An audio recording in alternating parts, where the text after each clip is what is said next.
សេចក្តីជូនដំណឹងស្តីពីស្ថានភាពធាតុអាកាសប្រចាំថ្ងៃបើយោងតាមក្រសួងធនធានទឹកនិងអូតូនិយមដែលបានជូនដំណឹងនៅថ្ងៃទី18ខែតុលានេះបានឲ្យដឹងថាសម្ពាធទាបដែលកើតនៅសមុទ្រចិនខាងត្បូងនិងរបបខ្យល់មូសុងនិរតីដែលបក់លើសមុទ្រអាន់ដាម៉ាន់សមុទ្រកម្ពុជាអាងទន្លេមេគង្គនិងលើព្រះរាជាណាចក្រកម្ពុជាមានឥទ្ធិពលខ្សោយដែលស្ថានភាពបែបនេះនឹងធ្វើឲ្យចាប់ពីថ្ងៃទី18ដល់ទី20ខែតុលាឆ្នាំ2025មានលក្ខណៈដូចតទៅតំបន់វាលទំនាបសីតុណ្ហភាពមធ្យមអបបរមា22អង្សាសេនិងសីតុណ្ហភាពមធ្យមអតិបរមា31អង្សាសេខ្យល់បក់ពីទិសបូរនិងអាគ្នេយ៍មានល្បឿនមធ្យម2ម៉ែត្រក្នុង1វិនាទី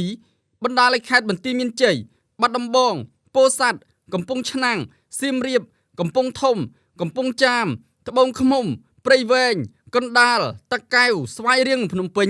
អាចមានភ្លៀងធ្លាក់លាយឡំជាមួយផ្គររន្ទះនិងខ្យល់កន្ត្រាក់គ្រប់ដណ្ដប់លើផ្ទៃដី 20% តំបន់ខ្ពង់រាបសីតុណ្ហភាពមធ្យមអបបរមា21អង្សាសេ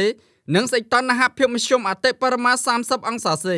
ខ្យល់បក់ពីទិសបូរនិងអាគ្នេយ៍មានល្បឿនមធ្យម4ម៉ែត្រក្នុង1វិនាទីបណ្ដាលឲ្យខេត្តកំពង់ស្ពឺ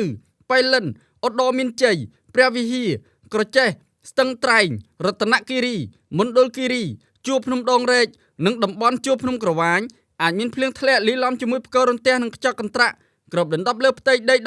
15% តំបន់មាត់សមុទ្រសីតុណ្ហភាពមធ្យមអបបរមា21អង្សាសេនិងសីតុណ្ហភាពមធ្យមអតិបរមា31អង្សាសេ